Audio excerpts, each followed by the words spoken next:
Alright, hello everyone and welcome to our new series, What Is? And it's a series where we will talk about a different topic every time and kind of give you like a brief description or definition of what each thing is. Not to be confused with paranormal theories, where we talk about the latest paranormal theories going around the web, books, TVs, and stuff like that. Now today's topic is UFOs. Ellen, what is a UFO? Now, a UFO is a unidentified flying object. Now, Keegan was actually telling me about another one today that I hadn't really heard before. What was that, Keegan? That was the unidentified aerial phenomena, and it's what the National Aerospace people have put into term because the term UFO is so stigmatized, and directly people think of aliens and alien spacecraft. Movies like The Day After, or The Day the Earth Stood Still in 1951, and the original War of the Worlds, both the movie and the radio show, really kind of drilled that into people's mind. And then, you know, Roswell, like you said, in our radio show that we did, you were talking about kind of stuff like that. But, like, overall, what does UFO mean to you? Now, well, before I get into that, the term UFO actually came about in, kind of the early, mid-1900s. Around World War I is really kind of when it started taking off, as flight really became possible to man. Our pilots would see things in the air that they didn't recognize as something they had ever seen before, and especially around the time of World War II, with the technology boom that was going on, a lot of pilots had hundreds of hours of flight time, and they could pretty much pick anything out of the air as what it would be. It didn't matter if it was domestic or not. So UFO originally had nothing to do with aliens. It was just something that was seen flying in the air that we didn't know what it was. And like Keegan was saying, that's just something that's kind of got pounded in our head over the years, that UFO is exactly linked to extraterrestrials or alien life of some sort. Now, we've all had, some form of UFO experience or heard someone that's had one. I was a part of a very big one when I was about 6 years old. I was actually present for Phoenix Lights. I was living in Phoenix at the time, which was amazing to see, don't get me wrong. But does that mean that I think it was an alien spacecraft? No, it could be just any light anomaly that we don't know what it is. It could be flares, which is what the official report was, is that it was flares from a warthog, which still was a little bit fishy to me, because, defense flares only last a few seconds anyway, and they were in the air for, several minutes. And Keegan and his uncle had a shared experience from two totally different locations, so that was pretty cool. Why don't you tell us about that, Keegan? Yeah, our experience, and I think that was 2007, 2008, me and my brother lived in Castle Rock. My uncle lives in Wheat Ridge, Colorado, which if you're not from Colorado, they're probably a good hour and a half, maybe even 2 hour difference in a drive. So you can guess kind of the land distance that would be.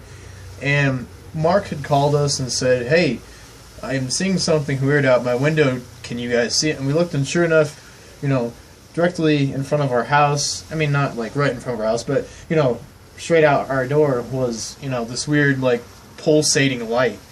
And we watched it for a good, I would say, 5-6 minutes before we got in my dad's car, and we tried to drive to it to see how close we could get, and it'd go in, out, and then one time it just went in and it was gone. A couple of days later, something, again, flew over our house. We have video of it. Hopefully we can get that on here for you guys, but it was like a boomerang shape, and it flew over the house, 3 distinct lights.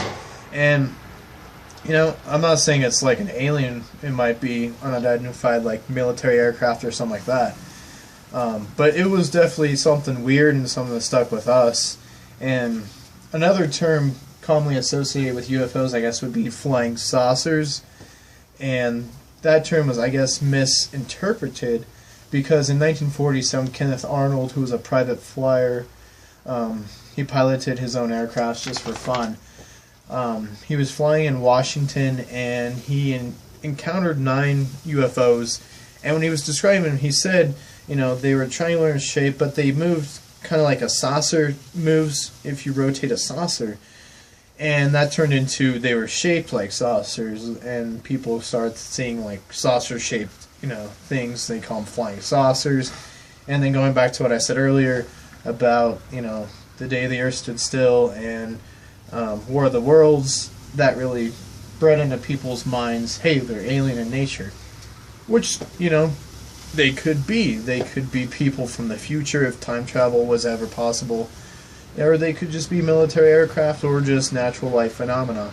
And that's what would be cool to kind of investigate, and that's, I guess, why we're doing this as our first What Is videos, because we want to start, broadening the paranormal spectrum. Paranormal is such a huge field. It's not just ghosts, and it's not just UFOs. There's cryptids, and there's other things. So we want to try to do all of that. Help more people, learn more about the entire field. We're going to start doing UFOs. We're going to do cryptids for sure, and along with our ghost hunting, obviously. But I think we're all excited about that. Yeah, it's definitely something new for us to get into. And just right there, what Keegan was talking about with the paranormal, there's another excellent example of word association and kind of the way the human mind works, is that when he says paranormal, a lot of you people out there probably think, oh, paranormal is just ghosts and demons. And like Keegan was saying, paranormal is anything that's parapsychology, anything that just something that doesn't link up with things that we know. So, I mean, ghosts, demons, angel sightings. If you people are ever on YouTube late at night, I know you've seen those. There's also the cryptids and the UFOs. There's just a huge, broad spectrum of things that fall underneath the paranormal. It's just not just ghosts. It's just things that really don't have a definition, and they're not fact yet, but there's enough sightings that something's going on there. Exactly. And, one day, maybe they're not paranormal anymore. Maybe we find the direct link to what they are. Like cryptids, for instance, you can use the okapi. That used to be a cryptid, and now it's not. Kangaroos used to be a cryptid. So I think we're super excited. And Alan, is there any last thing you want to tell them before we sign off? Well, honestly, just as with always, if there's anything you want us to check into or anything cool, a story that you want to share with us, feel free to drop it in the comments below. And if you did have something you wanted us to check out, maybe give us a location, a little bit of background, and we'll try to get a video up on that or go do an investigation on it. I mean, we're always open to new things.